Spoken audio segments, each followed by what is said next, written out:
Hi, hello and welcome back to my channel Sai Kavin Kitchen. இன்னைக்கான வீடியோக்குள்ள போறதுக்கு முன்னாடி நம்ம சேனலை நீங்க இதுவரைக்கும் சப்ஸ்கிரைப் பண்ணலனா வீடியோக்கு கீழ வர ரெட் கலர் சப்ஸ்கிரைப் பட்டனை மறக்காம கிளிக் பண்ணிக்கோங்க. கூடவே வர பெல் சிம்பலை கிளிக் பண்ணி ஆல்ங்கற ஆப்ஷனை செலக்ட் பண்ணிக்கோங்க. Hi friends, இன்னைக்கு இந்த சேனல்ல ரொம்பவே ஹெல்தியான பிரேக்ஃபாஸ்ட் ரெசிபி தான் செய்ய போறோம். ஒரு தடவை இந்த மாதிரி ட்ரை பண்ணி பாருங்க. நெக்ஸ்ட் டைம் நீங்க அந்த காய் வாங்கும்போது இதே மாதிரி தான் செய்வீங்க. அதுக்கு நான் இன்னைக்கு ஒரு பவுல்ல 1 கப் அளவு இட்லி அரிசி எடுத்துர்க்கேன். இப்போ அதே கப்பால 1 கப் அளவு பச்சரிசி எடுத்துக்கோங்க. எந்த கப்பால அரிசி அளந்தமோ அதே கப்பால 1/2 கப் அளவு துவரம் பருப்பு, 1/2 கப் அளவு கடலை பருப்பு எடுத்துக்கலாம்.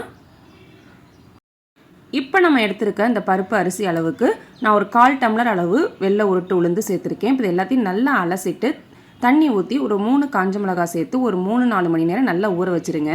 இப்போ அரிசியும் பருப்பும் நல்லா ஊறிடுச்சு. இப்போ இந்த கேப்பில் நான் சுரக்காயில் பாதி சுரக்காய் எடுத்து தோல் சீவிட்டு உள்ளே உள்ள விதை பகுதியெல்லாம் எடுத்துட்டு சின்ன சின்ன பீசஸாக கட் பண்ணி எடுத்து வச்சுருக்கேன். அதை மிக்ஸி ஜாரில் சேர்த்து தண்ணி சேர்க்காமல் நல்லா நைஸாக பேஸ்ட்டாக இந்த மாதிரி அரைச்சி எடுத்துகிட்டு வந்துடுங்க.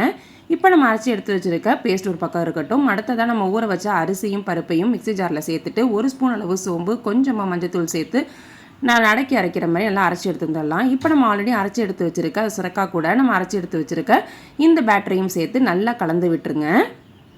அரைச்சி எடுத்ததுக்கப்புறமா இது கூட தேவையான உப்பு, பொடிசாக கட் பண்ண வெங்காயம், கருவேப்பிலை, கொத்தமல்லி, கொஞ்சமாக கேரட் சேர்த்து நல்லா கலந்து விட்டுக்கோங்க.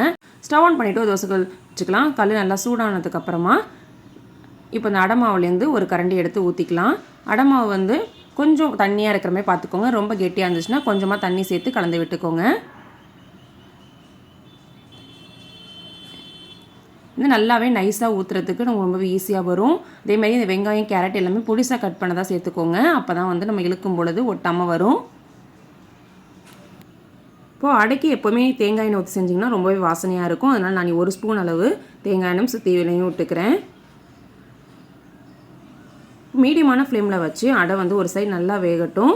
வெந்ததுக்கப்புறமா இன்னொரு சைடு திருப்பி போட்டு எடுத்துக்கலாம். இந்த அடை தோசை பார்த்தீங்க அப்படின்னா சுரக்கெல்லாம் வாங்கினா ஒன்று கூட்டு பொரியல் செய்வோம், இல்லைனா சாம்பாரில் போடுவோம். ஸோ அதிகமாக இருக்கிற டைமில் இந்த மாதிரி நம்ம அடையாக செஞ்சு சாப்பிடும் பொழுது உடம்புக்கு ரொம்பவே ஹெல்த்தி, ப்ளஸ் வந்து டேஸ்ட்டும் வந்துட்டு டிஃப்ரெண்ட்டாக இருக்கும். சாதாரணமாக நம்ம அடை தோசை செய்கிறத விட இந்த மாதிரி செஞ்சு கொடுத்திங்கன்னா குழந்தைங்களுக்கு அது சுரக்காய் இருக்கிறது தெரியாது. நார்மலாக செஞ்சு கொடுத்தோம் அப்படின்னா அவங்க சாப்பிட மாட்டாங்க. இந்த மாதிரி செஞ்சு கொடுக்கும் பொழுது அவங்களும் விரும்பி சாப்பிடுவாங்க.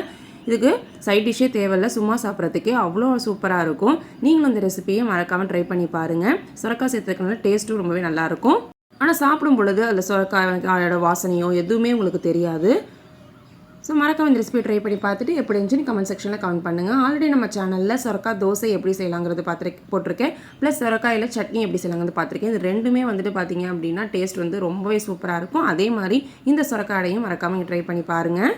அதுக்கு முன்னாடி சேனல் சப்ஸ்கிரைப் பண்ணிக்கோங்க. கூடவே இருக்க பெல் பட்டனை கிளிக் பண்ணி ஆளுங்கிற ஆப்ஷனையும் செலக்ட் பண்ணிக்கோங்க. இந்த வீடியோ உங்களுக்கு பிடிச்ச லைக் பண்ணி ஷேர் பண்ணிக்கோங்க. வேறு ஒரு இன்ட்ரெஸ்டிங்கான வீடியோவில் உங்களை மீட் பண்ணுறேன். until then take care, bye.